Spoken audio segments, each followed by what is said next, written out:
श्री स्वामी समर्थ। आज आपण एक नवीन विषय घेऊन आलो आहे। आपण बऱ्याच वेगवेगळ्या तऱ्हेने आपलं भविष्य बघत असतो, जसं की कुंडली आहे, टॅरो रीडिंग आहे, अंकशास्त्र आहे, बरंच। त्याच्यानंतर आपण आपल्या हातावरून म्हणजे पाम रीड पण आपण करतो। पण बरेचसे असे जे जुने तज्ञ आहेत ते आपला चेहरा बघता क्षणी काही गोष्टी सांगतात आणि आपण चाट पडतो की यांना कसं कळतं। तर आपण बघतो की आपले डोळे, नाक, ओठ, आयब्रो, कान यांच्या ठेवण जशी आहे त्याच्यावरून सुद्धा आपल्याला भविष्य वर्तवता येतं। आपण एखाद्या व्यक्तीला बघितलं की तो निगेटिव्ह आहे का पॉझिटिव्ह हे त्याला बघता क्षणी आपल्याला जाणवत असतं।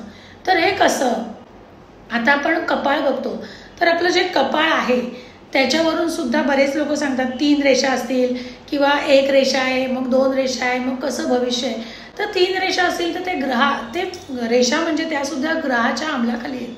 तर शनीची रेषा आहे, गुरुची रेषा आहे, शुक्राची रेषा आहे, हे आपण दुसऱ्या व्हिडिओत बघू। पण आज आपला मूळ मुद्दा आहे की आडव्या रेषा तर आपल्याला माहिती आहेत कशा आहेत, किंवा कपाळ उंच असेल तर ते भाग्यशाली असतं म्हणतात, किंवा छोटं कपाळ असेल तर ते एवढं चांगलं नसतं, कारण की अशा व्यक्ती थोड्या अशा कुविचारी असू शकतात। बाकी लांबी आणि रुंदी याचा पण हिशोब आहे, त्यामुळे आपण बघता क्षणी सांगू शकत नाही, त्याचा अभ्यास पण खूप डीप आहे। आज आपण बघणार आडव्या रेषा, ठीक आहे, पण उभ्या रेषांचं कोणाला आजपर्यंत माहीत असेल असं मला वाटत नाही। तर उभी रेषा जी आपली असते कपाळावर, तर ती कुठल्या अंमलाखाली येतात?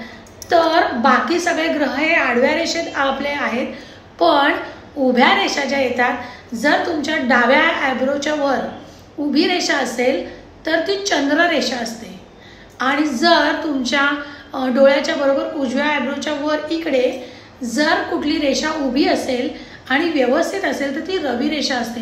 आणि ही रेषा जेव्हा तुम्हाला येते तेव्हा तुमच्या आयुष्यात प्रगती होत असते, तुम्हाला यश प्रदान करते। ही रेषा तुमच्या यशाचे मार्ग मोकळे करते, व्यवसायाकडेही नेते, व्यापाराकडे नेते आणि यश देत असते।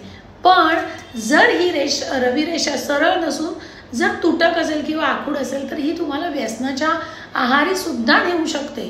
तर ही रवी रेषा तुमच्या उजव्या आयब्रोच्या वर जर सरळ रेषा आहे तर ही रवी रेषा, आणि जर चंद्र रेषा असेल तर चंद्र रेषा काय करेल? तुम्हाला सौंदर्य प्रसादन करेल, म्हणजे तुम्ही सौंदर्यवान दिसाल किंवा असाल, किंवा तुम्हाला तुमच्या राहणीमानात बदल दिसेल, तुम्ही छान राहायला लागाल। किंवा जर ही अशुभ म्हणजे जर तुटक किंवा काय असेल तर तुम्ही विचारी व्हाल, तुम्हाला टेन्शनही असेल कसलं तरी, किंवा काही टेन्शन नसेल पण अति विचार करत असाल तर ती चंद्ररेषा तिकडे नेते।